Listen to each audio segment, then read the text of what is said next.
అపోస్తుల కార్యాలు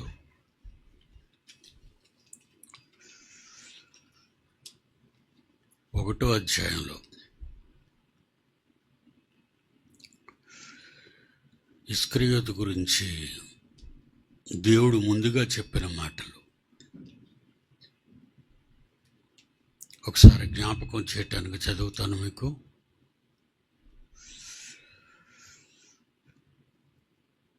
ఒకటో అధ్యాయం 20వ వచనం. అతని ఇల్లు పాడైపోవుగాక, దానిలో ఎవడును కాపురముండకపోవునుగాక. అతని ఉద్యోగము వేరొకడు తీసుకొనుగాక. దేవుని పిల్లలారా, మనుష్యుడు భూమి మీద పుట్టిన తరువాత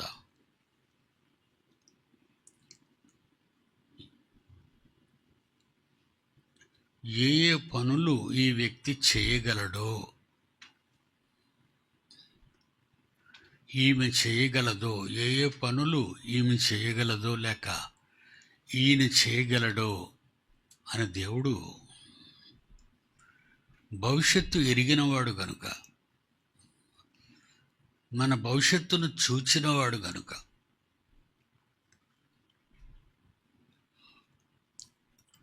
ఇస్కరియోతు గురించి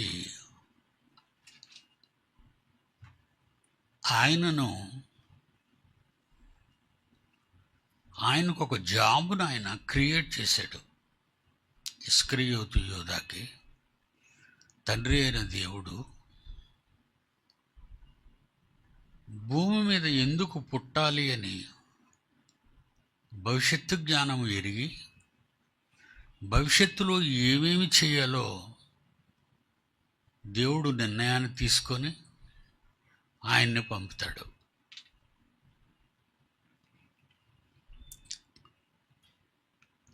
ఆ నిర్ణయం ఎప్పుడు తీసుకొని ఉంటాడు అంటే మనం పుట్టకముందే.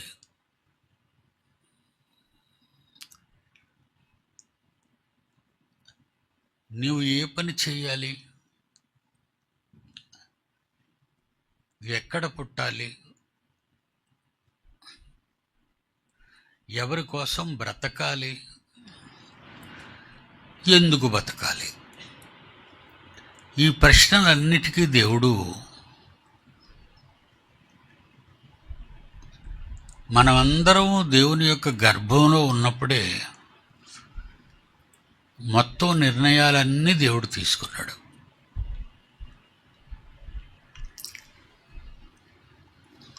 మొత్తం నిర్ణయాలు దేవుడు తీసుకున్నాడు. దేవుడు కూడా ఏ పని వాటి గురించి ఆలోచించకుండా చెయ్యడు.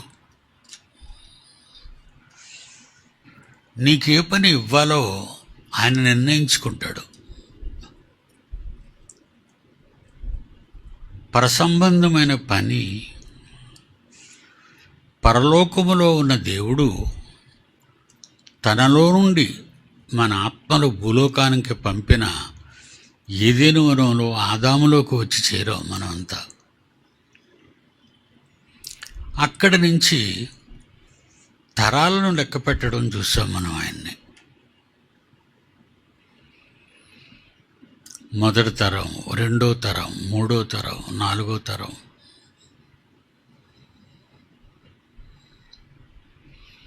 ఆయా తరాలలో పుట్టుకొచ్చే మనం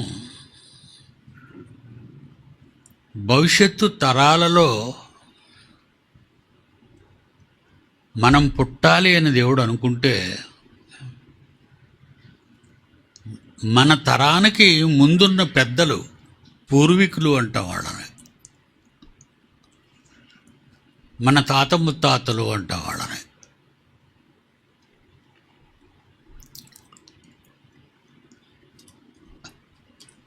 మనం ఎవరి గర్భాన్న భూమి మీదకి రావాలి అనేటటువంటి ఆలోచనతో ఆ గర్భ ప్రారంభం నీ ఉండాలి అంటే, నువ్వు రావాలి అంటే ఆ తండ్రులు మరణించకుండా ఉండాలి.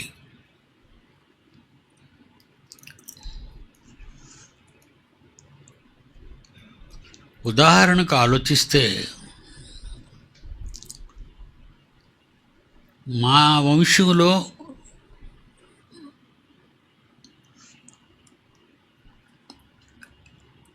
ఈ తరంలో నేను రావాలి అని అనుకున్నాడు గనుక మా ముత్తాతని, మా తాతను కనకముందే బ్రతికించాడు. మా తాత పుట్టాలి అంటే ఆయన తండ్రి బ్రతికుండాలి కదా.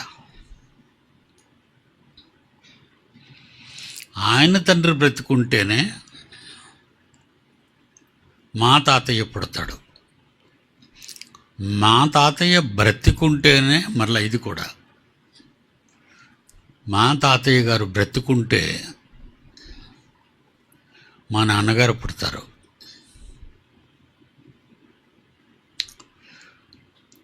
ఒకవేళ నేను పుట్టిన తరువాత నా తండ్రి గారికి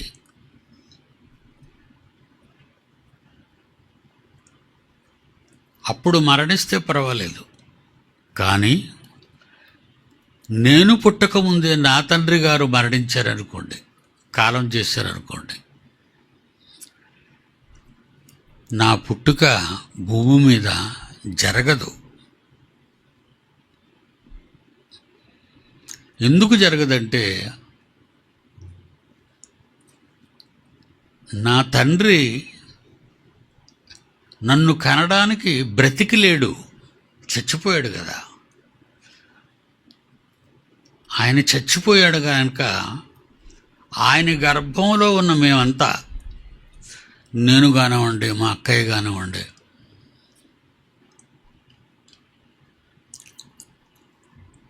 మా చెల్లి కానివ్వండి,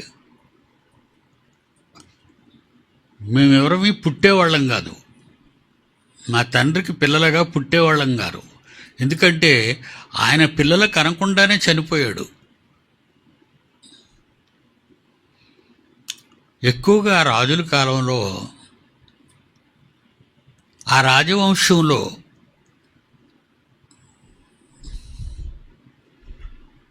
ఆడ గర్భాన, రాజకుటుంబం గర్భాన ఒకరు పుడితేనే కానీ తర్వాత రాజ్యాన్ని వెళ్ళే రాజులు ఉండరు.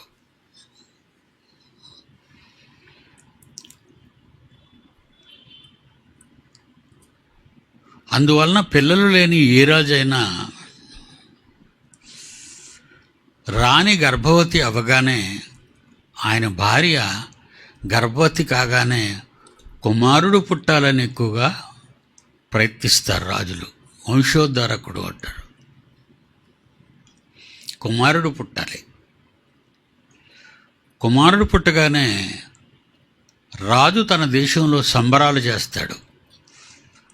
అమ్మయ్య, నా కొడుకు పుట్టాడు అంటే రాజవంశాన్ని నిలబెట్టడానికి ఆయన పుట్టాడు అని సంబరపడతాడు ఆ దేశరాజు.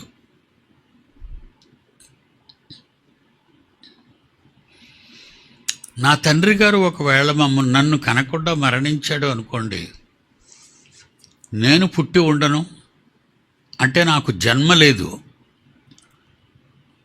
దేవుడు నన్ను భూమి మీదకి పంపాలనే ఆలోచన లేదు.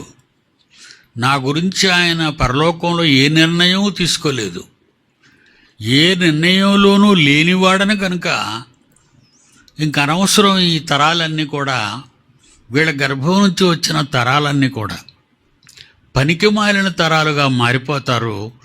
వాళ్ళకి భూమి మీద పుట్టుక, ఉద్యోగం అనవసరం అని దేవుడు నిర్ణయించుకుంటాడు. అతని ఉద్యోగము వేరొకడు తీసుకునుడుగాక. అంటే పుట్టిన తరువాత పనికిరానివాడైతే, పుట్టినవాడు పనికిరానివాడైతే, పుట్టినవాడు పని చేయనివాడైతే పుట్టిన వారికి దేవుడు గౌరవంగా ఉద్యోగమునివ్వక, జాబ్ ఇవ్వక చంపేస్తాడు. మీరు బ్రతికుండడానికి ప్రధాన కారణం చదువులు చదవడానికో, డాక్టర్లు కావడానికో, ఇంజనీర్లు కావడానికో, ఉన్నత చదువులు చదవడానికి మీరు పుట్టలేదు. కేవలం ఈ ప్రకృతి పుట్టకముందే దేవుడు నిర్ణయాలలో మనం ఉన్నాం గనుక దేవుని నిర్ణయానుసారం ఎప్పుడు భూమి మీదకి మనం రావాలి అనేది దేవుడు నిర్ణయించుకొని ఆ కాలంలో, ఆ తరంలో మనం పుడతాం.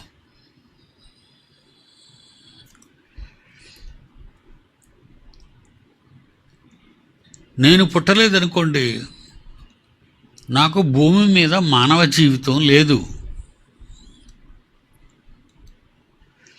నాకు భూమి మీద మనిషిగా పుట్టే దేవుని ఆలోచన లేదు. నేను లేను, ఆయన దృష్టిలో నేను లేను. నేను పుట్టాలన్న కోరిక దేవునిలో లేదు. నా చేత పని చేయించుకోవాలని దేవునికి ఇష్టం లేదు.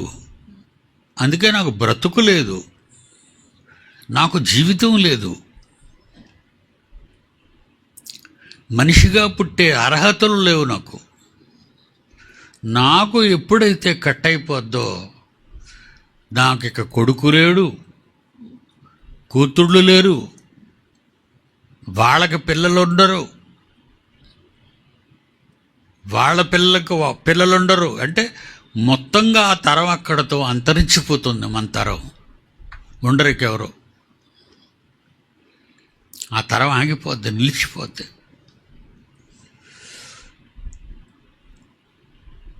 పారే అవకాశం ఉన్నంత వరకే ఏ నదులైనా సరే కొండలలో నుంచి వర్షాల ద్వారా ప్రవహించి కాలువలు చెరువులుగా మారి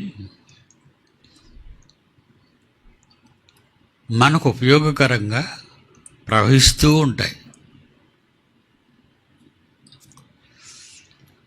ప్రవహించడానికి ఎదుటికి అవకాశం లేదనుకోండి, అక్కడతో అది ఆగిపోద్ది, అక్కడితో అది ఎండిపోద్ది. దేవుని పిల్లలారా, దేవుడు మనకి బాధ్యతలు పెట్టాడు. మనం బ్రతుకులో మనకంటూ బాధ్యతలు ఉన్నాయి. ఆ బాధ్యతలు భూమి మీద ఘనంగా బ్రతకాలని కాదు, భూమి మీద గొప్పవారిగా బ్రతకాలని కాదు, భూమి మీద ధనవంతులుగా ఉండాలని కాదు, భూమి మీద దేవుని పనిలో ఉండాలి. యోహాను సువార్తలో 17వ అధ్యాయంలో యేసుప్రభు వారు ఒక ప్రార్థన చేస్తాడు తండ్రిని.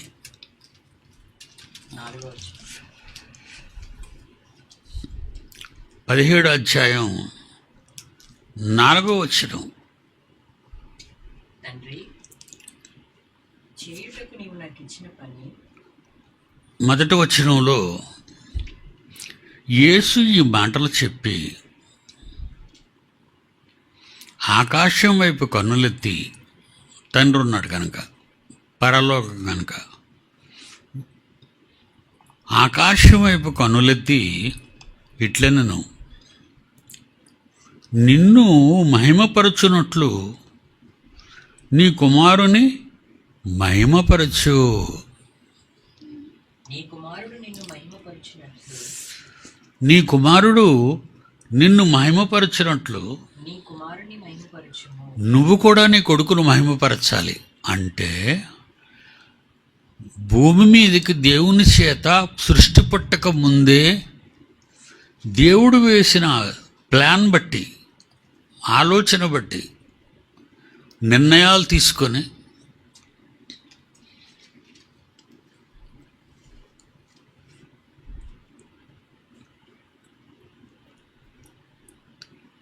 ఫలానా శతాబ్దంలో నా కుమారుని పుట్టించాలి అని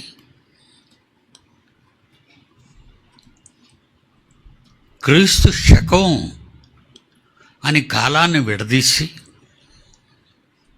తన కుమారుని పేరు పెట్టి తన కుమారుని పుట్టించాడు.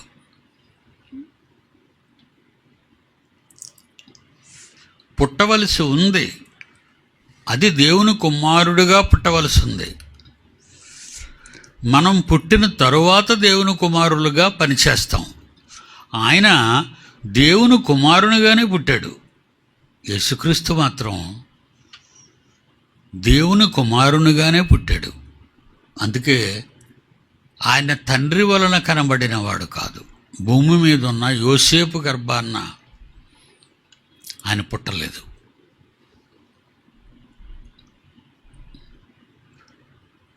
పరలోకపు తండ్రి గర్భం నుంచి వచ్చినవాడు, డైరెక్ట్గా వచ్చినవాడు ఆయన. పరలోకపు తండ్రి పని. క్రీస్తు శకం ఆరంభమవుతుంది అనే కాలంలో కుమారుడైన క్రీస్తు పరిశుద్ధాత్మ ద్వారా మరియ గర్భంలో ప్రవేశిస్తాడు.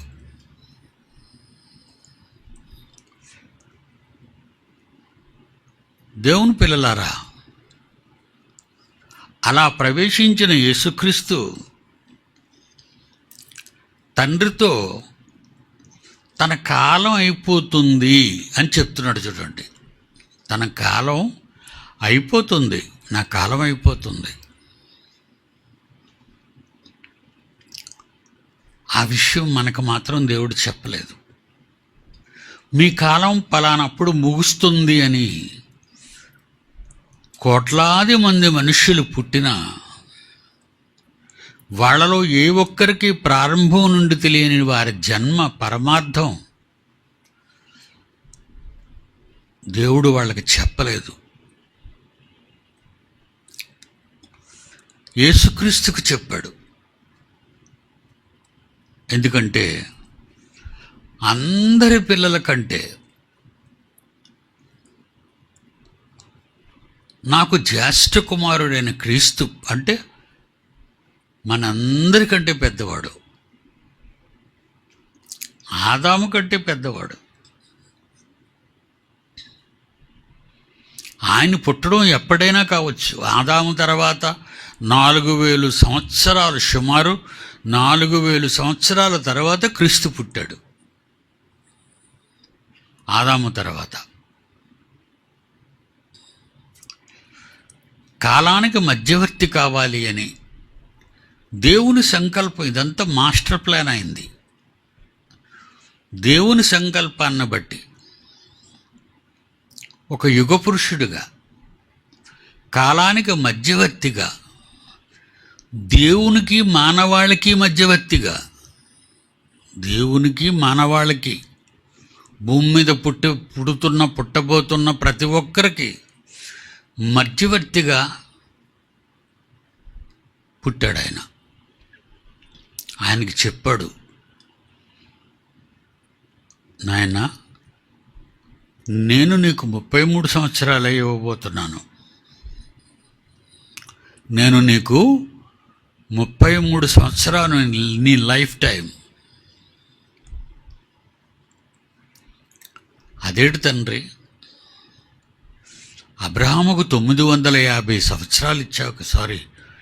ఆదాముకి 950 సంవత్సరాలు ఆయుష్కాలాన్ని ఇచ్చావు. నాకేడు తండ్రి 33 సంవత్సరాలే ఇచ్చావు అని తండ్రిని ప్రశ్నించలేదు, అడగలేదు. 33 సంవత్సరాల పని ఎంతో దేవుడికి తెలుసు కనుక ఆయనకు అప్పగించిన పనిని బట్టి కాలాన్ని నిర్ణయించి అతని ఆయుష్కాలంగా ముద్రించాడు. అది కుమారుడితో చెప్పాడు, నాయనా, నీ ఆయుష్కాలాన్ని నేను ఇంత ఇవ్వబోతున్నాను. ఆ 33 ఏళ్లలో నువ్వు చేయవలసిన పనులు, నీకు అప్పగించిన పనులు, నువ్వు ఏ ఏ పనులు చేయాలో నీకు చెప్పాను కదా. అవును, దేవుడు చెప్పాడు. దేవుడు చెప్పాడు. ఆ చెప్పిన మాటల జ్ఞాపకానికి తెచ్చుకొని క్రీస్తు యోహాను 17 అధ్యాయంలో, యోహాను సువార్త 17 అధ్యాయంలో ఏమంటున్నాడు తండ్రితో? ఈ మాటలు చెప్పి ఆకాశం వైపు కన్నులెత్తి ఇట్లనను, తండ్రి, నా గడియ వచ్చి ఉన్నది. ఏమంటున్నాడు? నా గడియ వచ్చి ఉన్నది. నీ కుమారుడు నిన్ను మహిమపరచునట్లు నీ కుమారుని మహిమపరచుము.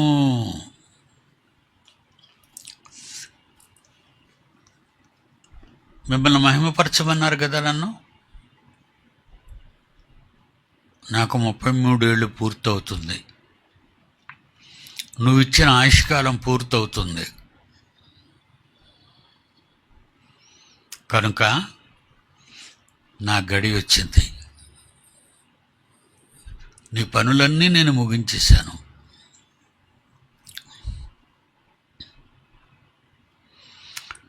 నిన్ను మహిమపరిచినట్లు నీ కుమారుని మహిమపరచుము.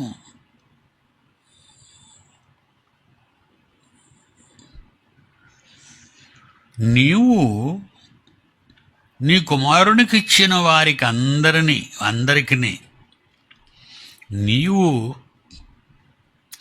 నాకు ఇచ్చిన వారికి అందరికీ యేసుక్రీస్తుకి ఇచ్చాడు. ఇదిగో వీళ్ళందరినీ నువ్వు కాపాడాలి, వీళ్ళందరినీ రక్షించాలి. వాళ్ళెవరంటే పలానా పలానా పలానా పలానా పలానా పలానా. అలా నిన్ను మహిమపరిచినట్లు నేను నీ కుమారునికి నీవు నీ కుమారునికి ఇచ్చిన వారందరికీ ఆయన నిత్యము అనుగ్రహించినట్లు, ఆయన నిత్య జీవము అనుగ్రహించినట్లు సర్వ శరీరుల మీదను ఆయనకు అధికారం ఇచ్చితివి. ఆ అధికారాన్ని బట్టి 4వ వచనంలో చేయుటకు భూమి మీద నీవు నాకిచ్చిన పని నేను సంపూర్ణముగా నెరవేర్చి భూమి మీద నిన్ను మహిమపరచితిని. భూమి మీద నిన్ను నేను మహిమపరిచాను.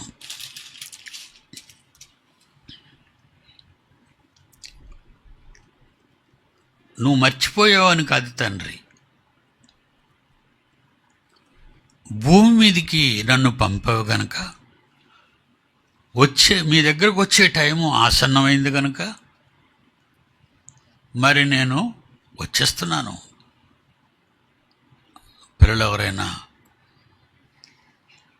ఎక్కడో ఉద్యోగం చేయడానికి, ప్రపంచంలో ఏదో మూల పని చేయడానికి వెళ్ళారనుకోండి, వాళ్ళకి సంవత్సరానికి 1 నెల 2 నెలలు సెలవు ఇస్తారు వాళ్ళు. నువ్వు వెళ్ళి మీ ఇంటికి వెళ్ళి నీ భార్య పిల్లల్ని, నీ తల్లిదండ్రులని చూసిరా అని. విదేశాల్లో పనిచేసేవాళ్ళు.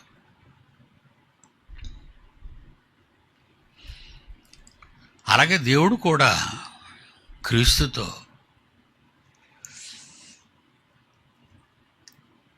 నువ్వు భూమి మీదకి వెళ్ళి నువ్వు పెళ్లి చేసుకొని నువ్వు పిల్లలకని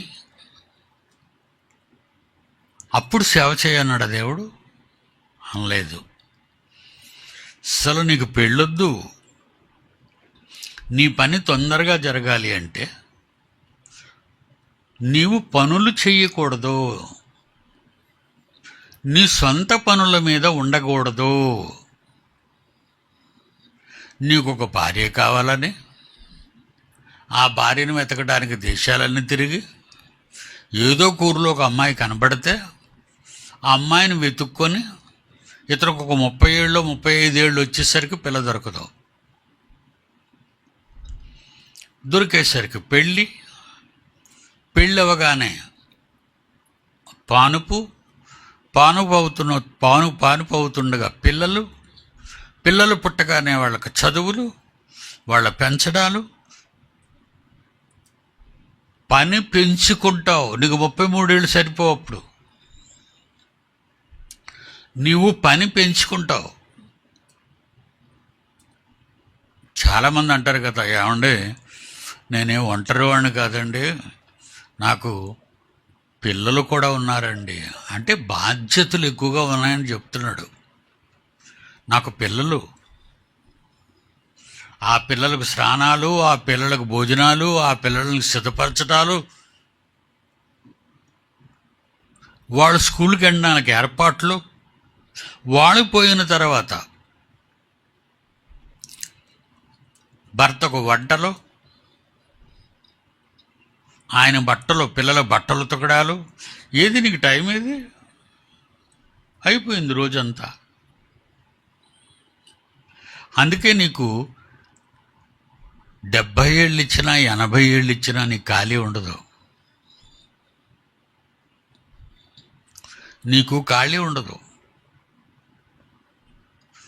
పోనీలోగా ఏదైనా ఖాళీ ఉంటే దేవుని కొరకు పని చేద్దాం అనుకుంటే అత్తలు కానీ, మామూలు కానీ, తల్లులు కానీ, తండ్రులు కానీ మంచాన పెడతారు.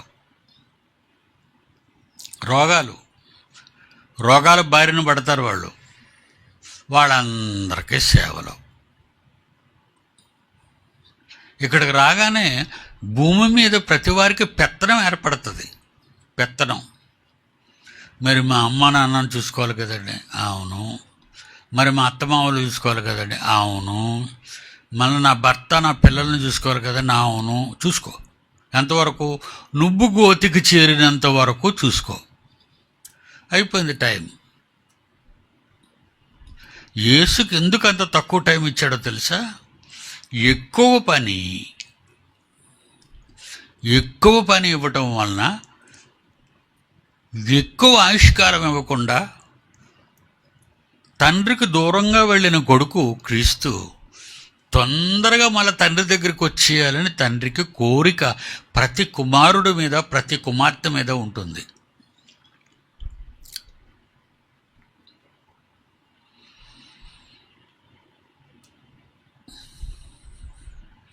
నా కుమారుడు ఉన్నాడు, వాడికొక కుమారుడు ఉన్నాడు, అభిజ్ఞసుందరు. వాడు ఇంగ్లీషు బాగా నేర్చుకోవాలి, ప్రపంచం అంతా బైబిల్ ప్రకటించాలి. ప్రపంచ భాషల్లో ఇంగ్లీషే ప్రధానమైనటువంటి భాష. ఎవరికి ఏ భాష రాకపోయినా ప్రపంచంలో అందరూ, అన్ని దేశాల వారు ఇంగ్లీష్ నేర్పిస్తారు. ప్రపంచ భాష కనుక అది. అలాంటి ఇంగ్లీషు భాష నేర్చుకోవటానికి 1 సంవత్సర కాలం అక్కడ యూనివర్సిటీలో జాయిన్ చేశాం. 1 ఇయర్. అప్పటి నుంచి నేను నా కుమారుడిని అబ్జర్వ్ చేస్తున్నాను. నేను నా దగ్గరే ఉన్న నా కొడుకుని అబ్జర్వ్ చేస్తున్నాను. వాడు ఏదో పోగొట్టుకున్నట్టుగానే ఉంటున్నాడు. ఎందుకంటే వాడి కొడుకు వాడిని విడిచిపెట్టి చాలా సముద్రాలు దాటి వెళ్ళాడు. ప్రతి తండ్రికి తమ పిల్లల మీద అపూర్వమైన ప్రేమ భద్రపరచబడుతుంది. వాళ్ళలో బయటకు చెప్పరు. అందరూ అంతే. తల్లులు కానీ, తండ్రులు కానీ. పిల్లలు దగ్గర లేకపోతే బెంగ పెట్టుకుంటారు వాళ్ళు.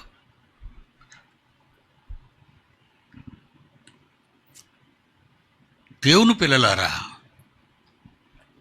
మనకన్న తండ్రి, పరలోకమందున్న మన తండ్రి యేసుక్రీస్తుని ఎక్కువగా కాలాన్నిచ్చి, ఆయనకి ఆయుష్కాలాన్నిచ్చి భూమి మీద పని చెయ్యును ఆయన అని విడిచిపెట్టడానికి పరలోకమందున దేవుడికి ఇష్టం లేదు. అదే తండ్రి. ఆయనలో ఉన్న కోరికలే మనలోనూ ఉన్నాయి. ఒక తండ్రిగా తన పిల్లల గురించి ఆయన ఎంత బాధపడుతున్నాడు, ఎప్పుడు నా పిల్లలు నా దగ్గరికి వస్తారు అని. భూమి మీదకి వచ్చిన తర్వాత పిల్లలు ఎలాగైపోయారు? తండ్రిని మర్చిపోయారు, తండ్రిని మర్చిపోయారు. మొన్న మధ్య హైదరాబాదులో ఒక తల్లి తన కొడుకుని కూతుర్ని 2 చేతులతో పట్టుకొని వెళ్ళి రైల్వే స్టేషన్ దగ్గర కారు ఆపి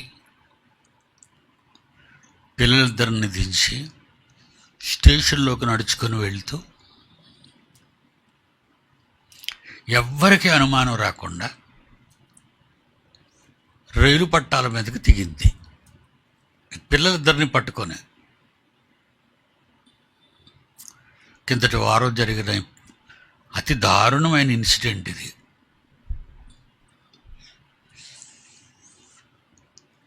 వాడు ఇంటర్మీడియట్ చదువుతున్నాడు, అమ్మాయి ఇంటర్మీడియట్ చదువుతుంది. కొడుకు కూతురు ఇద్దరు ఇంటర్మీడియట్. వీళ్ళిద్దరిని హాస్టల్లో వేసింది. తన భర్త సాఫ్ట్వేర్ ఇంజనీర్గా దుబాయ్లో పనిచేస్తున్నాడు. ఆయనకి లక్షల జీతం. ఈవిడికి హైదరాబాదులో సాఫ్ట్వేర్ ఇంజనీర్గా పనిచేస్తుంది. ఈవిడ కూడా. ఈవిడికి ₹1,00,000 చిల్లర జీతం. డబ్బుకు కరువు లేదు. ఆయన పంపుతున్నాడు డబ్బులు, ఈవిడ సంపాదిస్తున్న డబ్బులు. పిల్లలు చక్కగా ఇంటర్మీడియట్ చదువుకున్నారు, హాస్టల్లో వేసింది. తను ఒంటరిగా కుమిలిపోతుంది, ఒంటరిగా కుమిలిపోతుంది. ఇటు భర్త లేడు, పిల్లలు ఉదయం వెళ్ళి సాయంకాలం వరకు రారు. ఇంటి దగ్గర మానసిక ఒత్తిడి విపరీతంగా పెరిగిపోయి ఒక నిర్ణయానికి వచ్చింది, ఇంకెందుకు నేను బతకటం ఎందుకు, సంపాదించటం ఎందుకు, మా ఆయన మమ్మల్ని విడిచిపెట్టి విదేశాలకు వెళ్ళి డబ్బు గురించి పనిచేయటం ఎందుకు, ఇది సంవత్సరాలు తరబడి ఇలా జరుగుతుంది కనుక ఇక నాకు ఎప్పటికీ బాధ తప్పదా అని అనుకుంటూ పిల్లలిద్దరిని పట్టుకొని 2 చేతులు పట్టుకొని రైలు పట్టాల మీద ట్రైన్కి ఎదురుగా నడుచుకొని వెళ్తుంది. పిల్లలకి ఏమి చెప్పిందో అది పోలీసులకు అర్థం కావటం లేదు. వాళ్ళ ఇన్వెస్టిగేషన్ అంతా చేసి పోలీసులు వాళ్ళు ఒకటే విషయం తేల్చారు. ఏమనంటే ఆవిడికి ఎవ్వరూ తన దగ్గర లేకపోవటం వల్ల మానసిక వేదనతో నేను ఒకవేళ చచ్చిపోతే నా పిల్లలు అనాథలైపోతారనే భయంతో కారు వేసుకొని హాస్టల్కి వెళ్ళి పిల్లలిద్దరిని ఎక్కించుకొని రైల్వే స్టేషన్కి వచ్చి పార్కింగ్లో పెట్టేసి పిల్లలిద్దరిని తీసుకొని మనం ట్రైన్ కింద పడిపోతాం, చచ్చిపోతున్నాను. కానీ పిల్లలిద్దరూ కూడా అలాగే మమ్మీ అంటే తల్లి ఎలా మార్చిందో చూసారా పిల్లల్ని. అసలు ఎవరు భయపడిపోతారు. వేదన అనేది పీస్ అంటారు దాన్ని.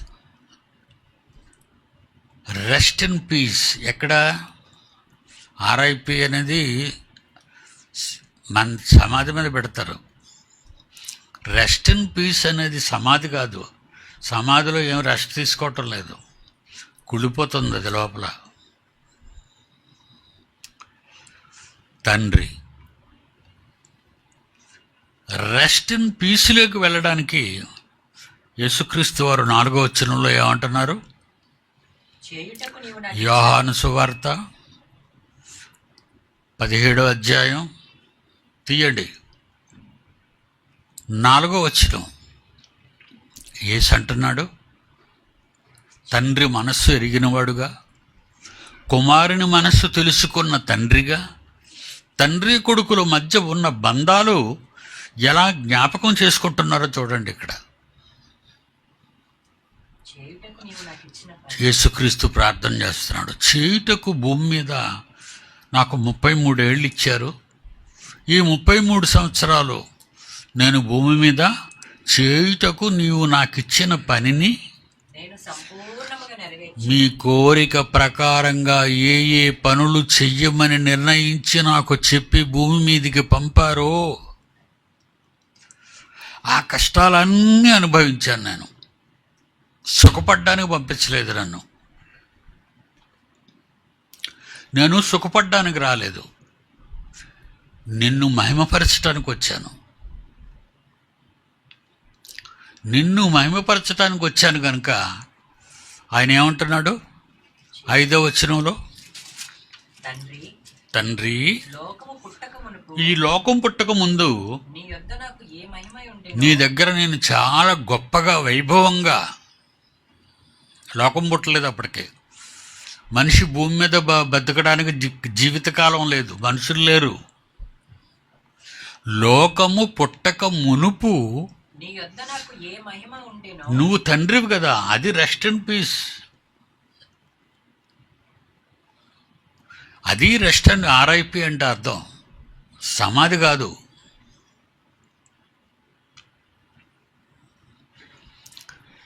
లోకం పుట్టుక ముందు నేను నీ దగ్గర ఎంత వైభవంగా బ్రతికాను తండ్రి. లోకం పుట్టక మునుపు అంటే ఆయన ఆయుష్కాలం ఎంత అక్కడ ఆలోచించండి. 33 ఇచ్చాడు భూమి మీదకి రావడానికి. అప్పటికి ఆయన ఆయుష్కాలం ఎంత ఉంటుంది? సుమారు 1 కోట్ల సంవత్సరాలు పూర్వం.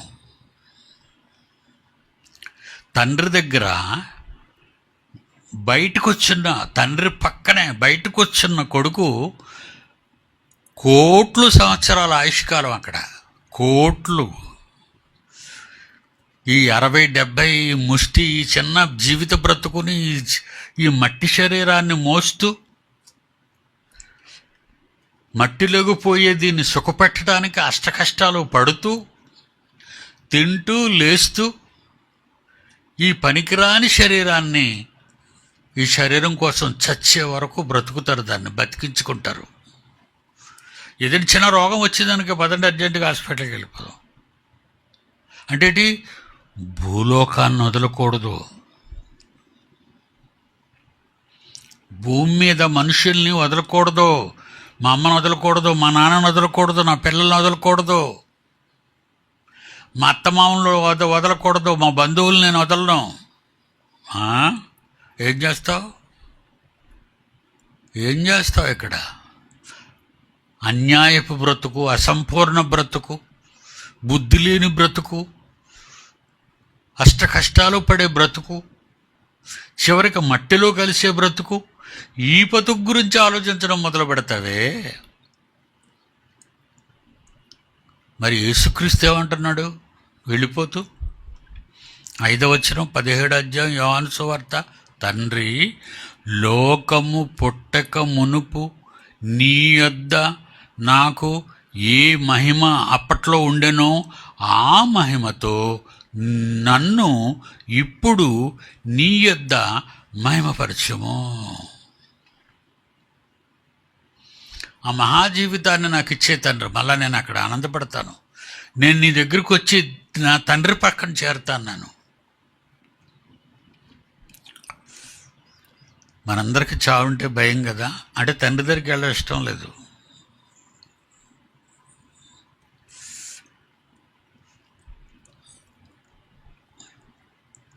జాన్సన్ గారిని చిన్నప్పుడు, చిన్న పిల్లోడాడు, వాళ్ళ అమ్మ నాన్న తీసుకొచ్చారు మన యూనివర్సిటీకి. ఇక్కడ కిందన కూర్చోబెట్టాను. వాళ్ళ నాన్న అమ్మతో చెప్పాను, చెప్పండి అమ్మా ఎందుకు అబ్బాయిని తీసుకొచ్చారు? డాడీ మీ దగ్గర వదిలేస్తాం డాడీ, నేను పెంచలేను, నేను ఉంచలేను, నేను చూడలేను అని చెప్పను.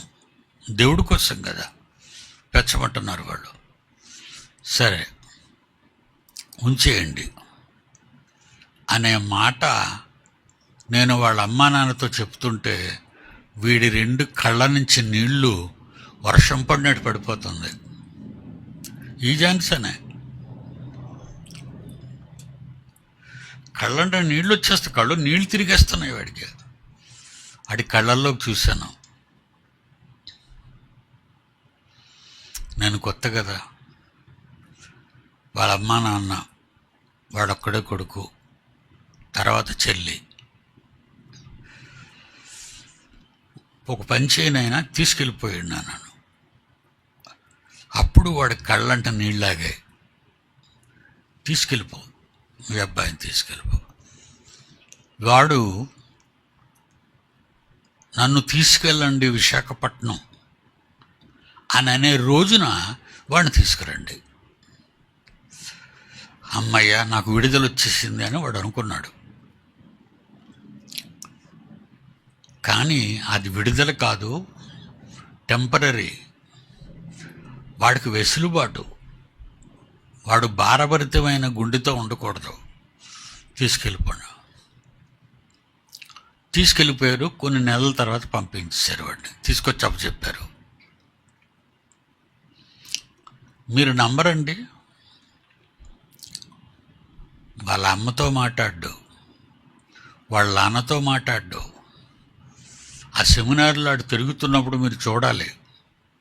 వాళ్ళ అమ్మ పిలిచినా నీకేం పని లేదా, నేను దేవుడి పని మీద ఉండాలా, వెళ్ళండి. వాళ్ళ అమ్మతోనే. వాళ్ళ నాన్న మళ్ళీ వచ్చారా నన్ను తినేయడానికి, నేను రాను మీ ఇంటికి, మీ ఇంటి దగ్గర ఉండను, నేను ఇక్కడ దేవుడి జ్ఞానం నేర్చుకుంటాను. వచ్చిన ప్రతిసారి వాళ్ళ తిట్టుకుంటూ ఇసటించుకుంటూ వద్దంటూ వాడు నాతో కూడా చెప్పకుండా వాడు నన్ను వదిలి వెళ్ళటానికి ఇష్టపడటం లేదు. ఏటో వాడికి అపారమైన ప్రేమ తాతయ్య మీద వాడికి ఉంది. గొప్ప సంగతి అది. వాడేళ్ళతో చెప్పిన వాళ్ళు, ఒరే అప్పుడు ఉండలేక నేను కన్నవారు ఎంత బాధపడుతున్నారో అని ఒక బాబునిచ్చి మన దగ్గర ఎంబీటీ ఇచ్చి డాక్టరేట్ కూడా తీసుకున్నాడు. వాడినిచ్చి నైనా వీడిని తీసుకెళ్ళు, వాళ్ళ అమ్మ దగ్గర, నాన్న దగ్గర, వాళ్ళ నాన్నమ్మ దగ్గర ఒక 2-3 రోజులు అని గడపని, వాడు కొంచెం వెసులుబాటు ఇద్దామని అంటే అప్పుడు వాడు తీసుకెళ్ళాడు వీడిని. వీడు వెళ్ళి మళ్ళా వెంటనే మరుసటి రోజు బయలుదేరిపోయాడు. అక్కడ కూడా ఉండబుద్ధి ఇటు లేదు వాడికి. ఎప్పటికైనా మీరు ఎవరైనా అడగండి, వెళ్ళరా ఒకసారి మీ అమ్మ నాన్న దగ్గరికి అంటే మీరు మాట్లాడకండి అంటాడు. ఎందుకు అపారమైన ప్రేమ పెంచుకున్నాడు అంటే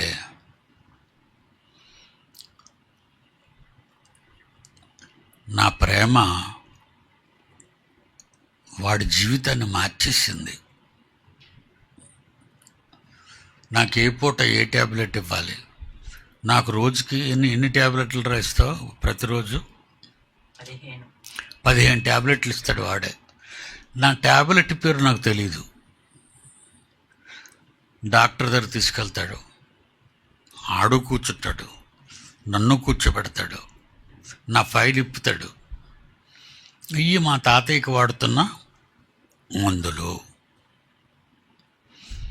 అప్పుడు డాక్టర్ అడుగుతాడు, ఇప్పుడు ఏమైంది మీ తాతయ్యకి